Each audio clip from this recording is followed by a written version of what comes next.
Hello everyone, welcome to E prep SSC. तो ये हमारा प्रॉफिट एंड लॉस का पार्ट 2 रहेगा। ठीक है, ये है हमारा पार्ट 2। ठीक है, तो इसमें क्या करेंगे, हम कुछ रिमेनिंग प्रॉब्लम्स बची हुई थी उनको सोल्व करेंगे। तो स्टार्ट करते हैं।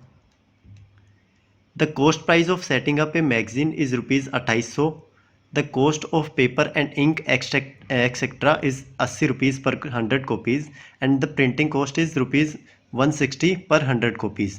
इन the last month 2000 copies were printed but only 1500 copies could be sold at ₹5 each. Total 25% profit on the sale price was realized. There is one more resource of income from the magazine, which is advertising. What sum of money was obtained from the advertising in magazine? ठीक है, तो ये हमारी problem है। तो एक बार इसे रोक के आप ट्राई कर सकते हो। आई होप आपने ट्राई कर लिया होगा। तो स्टार्ट करते हैं, कैसे सोल्व करेंगे इसे। तो यहाँ पर गिवन है, सबसे पहले जो हमारे पास सेटिंग कॉस्ट है ना, वो गिवन है 2800। ठीक है, तो सेटिंग कॉस्ट मैं मान लेता हूँ, सेटअप कॉस्ट या सेटिंग कॉस्ट वो गिवन है हमारे पास 2800 रुपये। ठीक है, आगे क्या बोल रहा है, जो पेपर एंड जो इंक की कॉस्ट है ना, वो क्या है 80 पर 100 कॉपीज़ एंड 160 रुपीज़ पर 100 कॉपीज़। और प्रिंट कितनी करी, 2000 कॉपीज़ प्रिंट करी हमें। तो 80 रुपीज़ 100 कॉपीज़ पर है। तो जो एक कॉपी है ना, एक कॉपी कितने रुपए की बनेगी, 80/100। तो 2000 कॉपी कितने की बनेगी, तो ये बनेगी 20 से 20 1600। तो 1600 की हमारे पास क्या हो गया, जो पेपर है ना, पेपर उसकी कॉस्ट होगी 1600। ठीक है, ऐसे ही हम क्या करेंगे, इंक के लिए निकाल लेंगे। इंक क्या है मेरे पास 160, मतलब 160 रुपये किस में लगते हैं, 100 कॉपीज़ में। तो 2000 बनाने में कितने लगेंगे, तो 20 से 20 गई, तो ये हुआ 3200। तो ये हुआ 3200। तो 3200 में किसकी लगी, प्रिंटिंग कॉस्ट। ठीक है, तो ये चीज़ें हमारे पास आ गई। अब आगे क्या बोल रहा है, अब यहाँ से मैं क्या कर सकता हूँ, टोटल कॉस्ट निकाल सकता हूँ। तो टोटल कॉस्ट कितनी होगी मेरे पास, इन सबको ऐड करूँगा तो 0 0 6 8 10 16 असल पाई 1, तो 7600। तो 7600 मेरे पास क्या आ गया, टोटल कॉस्ट आ गया। अभी आगे बोल रहा है कि उसने क्या किया, जो 1500 कॉपीज़ तो बेच दी। ठीक है, 5 रुपये के हिसाब से। तो जो सेल हुआ ना, सेल वो हुआ 1500 कॉपीज़ हुई 5 रुपये के हिसाब से, तो ये 7500 रुपये हुए। ठीक है, तो 7500 रुपये हुए यहाँ पर। अभी क्या बोल रहा है, जो 25% प्रॉफिट हुआ है ना, सेल प्राइस वॉज रियलाइज्ड। ठीक है, तो 25% रियलाइज्ड हो गया उसका, किसका, इस जो सेलिंग प्राइस है ना, जो 7500 रुपये है, वो रियलाइज हो गया किससे, इसके अंदर। अब यहाँ पर देखो, ये यहाँ पर बोल रहा है कि total 25% profit on the sale price was realised. There is one more resource of income from the magazine which is advertising. ठीक है, तो यहाँ पर एक और उनका इनकम सोर्स है, वो क्या है, एडवर्टाइजिंग है हमारे पास। तो इस केस में लेट से मैं एक्स रुपीज़ है ना, रुपीज़ कहाँ से आए हैं, एडवर्टाइजमेंट से आए हैं। तो टोटल मेरे पास कितना हुआ, ये 7500 रुपये जो सेल हुआ है प्लस एक्स एडवर्टाइजमेंट हुआ है। ठीक है, तो ये तो टोटल उसका क्या हुआ है, जो टोटल उसने बेचा है, मतलब बेचा है किससे, ये सेलिंग प्राइस से, और दूसरा किससे, एडवर्टाइजमेंट से। और जो हमारी कॉस्ट कितनी लगी है, 7600। तो ये किसके इक्वल होगा, इन दोनों का सब्ट्रैक्शन, मतलब प्रॉफिट होगा वो। तो जो प्रॉफिट है ना, वो 25% प्रॉफिट किसका हो रहा है, ये जो 1500 कॉपीज़ बेची है ना हमने, 7500 इंटू 25, तो ये 1500 जो कॉपी बेची है ना, उसका 25%। ठीक है, तो यहाँ से मेरे पास एक इक्वेशन आएगी, थोड़ा स्पेस कर लेता हूँ यहाँ से।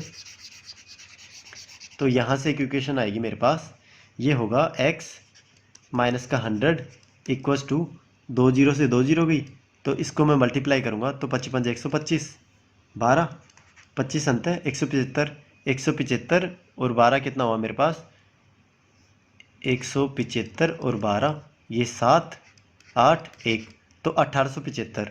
तो एक्स की वैल्यू क्या आई मेरे पास, 1875 प्लस का 100, तो यहाँ से 1975। तो 1975 मेरे पास क्या है, एडवर्टाइजमेंट से जो पैसा आ रहा था ना, वो है। तो 1975 ऑप्शन डी मेरा यहाँ पर करेक्ट आंसर होगा। DSNL charges a fixed rental of ₹350 per month. It allows 200 calls free per month, 200 call free per month allow करता है। Each call is charge at ₹1.4 when the number of calls exceed 200 per month. ठीक है, तो 200 से ज़्यादा अगर call करेगा ना पर मंथ, तो 1.4 रुपीज़ पर चार्जेस हो जाएगा उसका। It charges rupees 1.6 when the number of calls exceed 400 per month. अगर 400 होगा तो 1.6, ऐसे ही चलता रहेगा। एक customer made 150 call in February and 250 call in March. By how much % the each call is cheaper in March than each call in February. ठीक है, तो यहाँ पर देखो कि स्टार्टिंग में जो फिक्सेज है ना प्राइजेज, वो कितना है 350, और उसने फरवरी के अंदर 150 कॉल करी है, और जो मार्च के अंदर है ना 250 कॉल करी है। मतलब ये जो 350 कॉल ये जो 350 फिक्स है ना, ये पर मंथ तो लगेगा ही। ठीक है, 200 कॉल तक लगेगा। अगर उससे ज़्यादा करते हो तो 1.4 तक लगेगा, और अगर उससे ज़्यादा 400 से ज़्यादा करते हो तो 1.6 से लगेगा। ठीक है, तो यहाँ पर मैं क्या करता हूँ कि जो पर कॉल है ना, पर कॉल प्राइस, क्योंकि यहाँ पर ईच कॉल के लिए ही उन दोनों का डिफरेंस, प्राइस का डिफरेंस पूछ रहा है कि कितना चीपर है मार्च का फरवरी के कंपैरिजन में। ठीक है, तो जो हमारे पास जो पर कॉल है ना, पर कॉल, उसका प्राइस निकालता हूँ। प्राइस पर कॉल इन फैब। फैब के अंदर कैसे निकालूंगा? मेरे पास 350 रुपये तो टोटल है, लग रहे हैं। ठीक है, कॉल कितनी करी उसने? 150, 150। ठीक है, तो ये पर कॉल का प्राइस कितना हो जाएगा? ये काटूंगा तो मैं 100, 5 7 35, 5 15, तो 7/3 रुपीज़ पर कॉल। ये फरवरी का प्राइस रहेगा। क्यों? क्योंकि 350 तो लगने ही है, इसलिए 7/3 इसका पर कॉल का प्राइस रहेगा। अब वो क्या कर रहा है? 250 कॉल कर रहा है किसके अंदर? मार्च के अंदर। तो प्राइस पर कॉल इन मार्च, तो ये क्या होगा? तो अब क्या बोल रहा है कि जो 250 हो गया ना, 250, इसमें से 200 तो फ्री है। 200 मतलब उनका इनका 350 रुपये है ना, ये 200 तक ये तो फ्री रहेगा। मतलब 350 तो लग जाएंगे, क्योंकि उसने 200 कॉल कर ली फ्री, जो कि 350 रुपये में मिल रही है। ठीक है, उसके अलावा जो ऊपर एक्सीड होगा ना, वो कितना होगा? 50 रुपीज़, 50 रुपीज़। तो ये 400 से नीचे है, 400 से नीचे में कितना लगेगा? 1.4। तो 1.4 से मल्टीप्लाई होगा, क्योंकि इसका रेट अब 1.4 लगेगा। अपॉन में टोटल कॉल्स कितनी थी? 250। तो ये पर कॉल का प्राइस आ जाएगा। ठीक है, समझ रहे हो ना क्या बोल रहा हूँ मैं? मेरा कहने का मतलब क्या है कि 350 तक तो फ्री कॉल कर सकता है, तो बट लेकिन उसने करी कितनी यहाँ पर? 150 ही करी, तो कम करी ना, तो पर कॉल का प्राइस ज़्यादा हो गया। मतलब 350 तो देने ही है उसे रुपए। ठीक है, तो ये पर कॉल का प्राइस हो गया। अब यहाँ पर उसने 200 तो कर ही ली, तो 200 में कॉल जो 350 रुपये हम पे कर रहे थे ना, वो 200 तक फ्री दे रहा था। मतलब 350 रुपये तो उसने लगा दिए। अब जो एक्स्ट्रा कॉल करी है ना उसने 50, उसका कितना लगेगा? 1.4 रुपीज़ लगेगा। ठीक है, और हमें पर कॉल निकालना है, तो 250 से मैंने डिवाइड कर दिया।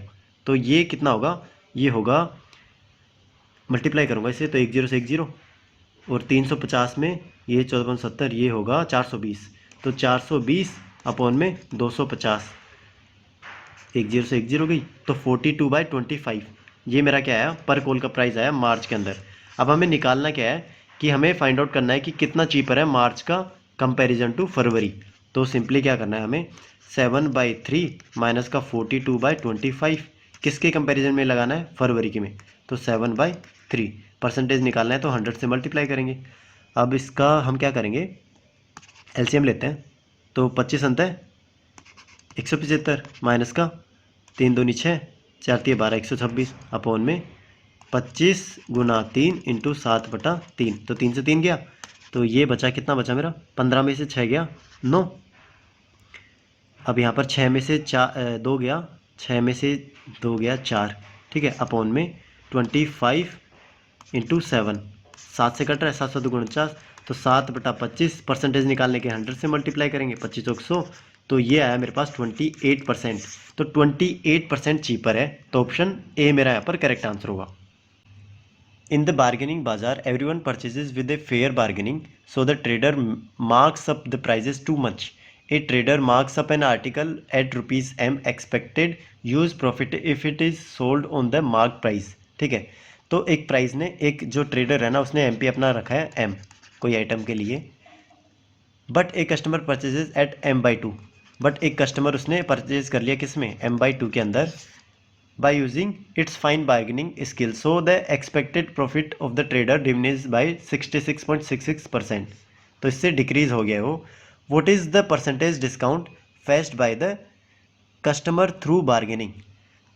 एक बार इसे आप ट्राई कर सकते हैं, आई होप आपने ट्राई कर लिया होगा। तो सिंपली हमें हमारे पास ये क्या बोल रहा है कि जो उसका एक्सपेक्टेड प्रॉफिट था ना वो डिक्रीज़ हो गया है, बट हमें इस वैल्यू की ज़रूरत ही नहीं है। क्यों?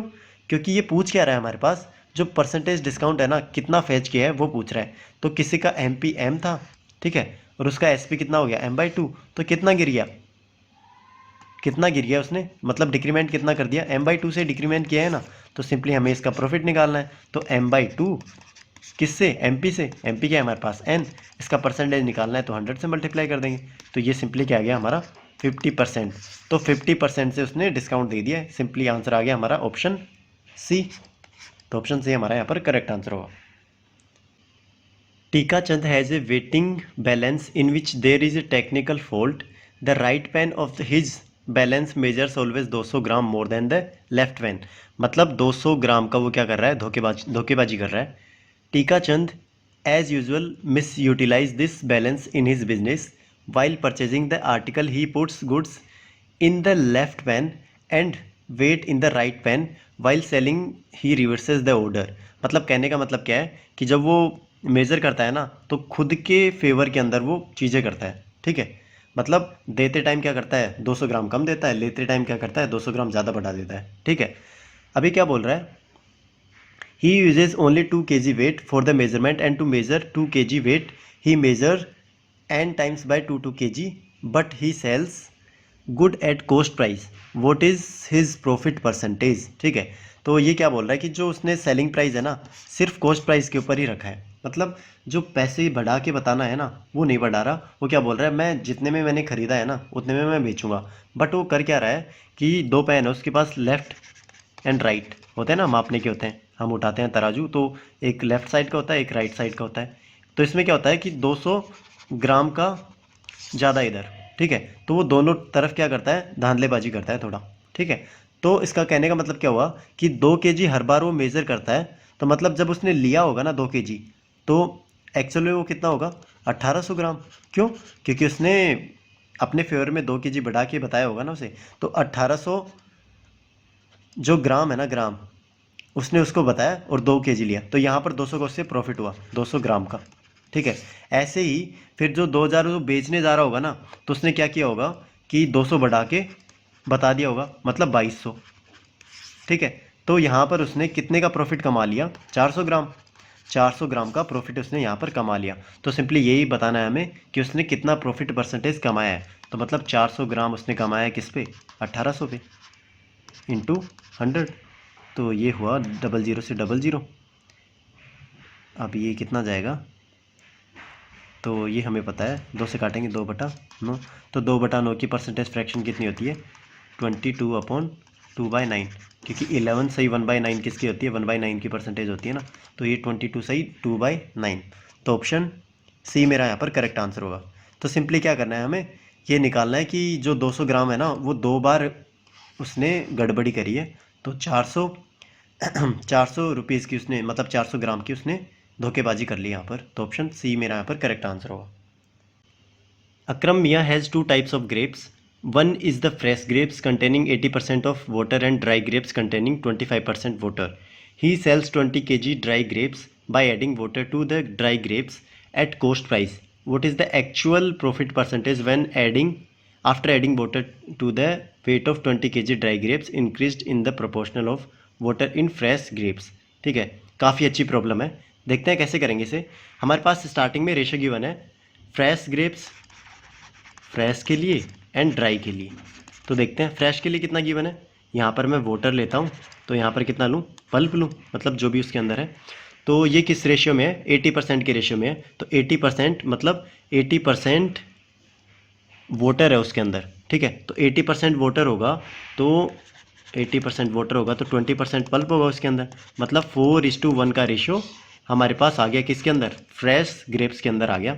ड्राई के अंदर ऐसे निकाल लेते हैं, तो ड्राई के अंदर क्या गिवन है, यहाँ पर 25% वाटर गिवन है, मतलब 25 इधर है तो इधर 75% होगा, तो 1:3 का रेशियो यहाँ पर हो गया, ठीक है। अब ये बोल क्या रहा है, he sells 20 kg of dry grapes, तो 20 kg उसने ड्राई ग्रेप्स बेचे हैं, मतलब इनका टोटल क्वांटिटी कितनी होगी 4, तो ये 4 किस को रिप्रेजेंट कर रहे हैं 20 kg को, ठीक है।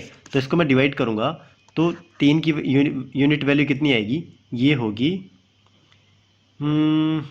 5 या 15, तो 15 kg इधर आ जाएगा, पल्प आएगा, और 5 kg क्या आएगा मेरा, वाटर आएगा। ठीक है, अब आगे क्या बोल रहे हैं, what is the total profit percentage when after adding water the weight of 20 kg dry grapes increased in proportional of water in fresh grapes।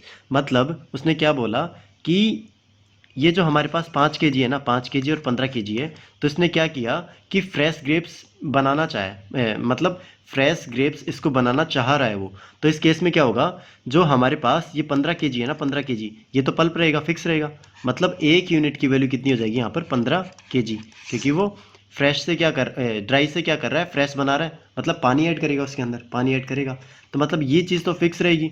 तो इसके रेस्पेक्ट में जो वाटर रहेगा ना फ्रेश के अंदर, वो कितना रहेगा, वो रहेगा 15 चौक 60, तो 60 kg उसमें वाटर डालना पड़ेगा। मतलब पहले कितना था 5 kg, अब कितना हो गया 60 kg। ठीक है, तो उसे कितना वाटर ऐड करना पड़ेगा, 55 kg।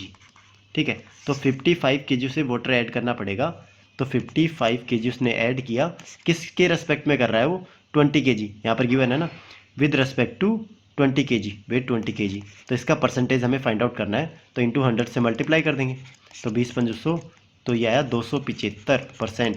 तो इतना परसेंटेज हमें ऐड करना पड़ेगा वाटर, तो ऑप्शन ए में हमारा यहाँ पर करेक्ट आंसर होगा। टीनेजर्स शू कंपनी सेल्स आएगा यहाँ पर, the shoes whose price, cost price and selling price are the multiples of either 13, 14, 15, 16, 17, 18 and 19। इनके मल्टीपल्स होने चाहिए स्टार्टिंग फ्रॉम ₹399 टू ₹699। ठीक है, vote can be the maximum profit of the company. तो हमें मैक्सिमम प्रॉफिट निकालना है यहाँ पर, तो हमें क्या करना है, जो हमारा एसपी है ना, एसपी वो मैक्स होना चाहिए, और जो सीपी है ना, सीपी वो मिनिमम होना चाहिए, बट मिनिमम भी कितना होना चाहिए, 399 से नीचे नहीं जाना चाहिए। ठीक है, तो यहाँ पर मैं जो एसपी होगा ना हमारा एसपी, वो मैं चूज़ करूँगा 697। ठीक है, आप कैलकुलेट करके देख सकते हो। ठीक है, ये मल्टीप्लाई होगा, ये मल्टीपल होगा किसका, 17 का होगा, 697 17K का। ठीक है, तो यहाँ पर देख सकते हो आप, और जो सीपी मिनिमम होगा ना वो 399 होगा, आप इनका मल्टीपल निकाल के देख सकते हो। ठीक है, तो ये दो वैल्यूज़ मैं यहाँ पर पुट करूँगा ना, तो मेरे पास जो प्रॉफिट की वैल्यू आएगी एसपी माइनस का सीपी, ये कितना आएगा मेरा 298। तो 298 मेरा आंसर होगा ऑप्शन सी, सॉरी सी नहीं है ये बी है, तो ऑप्शन बी मेरा यहाँ पर करेक्ट आंसर होगा। बाकी दो प्रॉब्लम आपके लिए होमवर्क रहेगी 27 एंड 28। ठीक है, तो आप इनको सोल्व करना और कमेंट करना आपका आंसर। सो आज के लिए इतना ही, थैंक यू एवरीवन।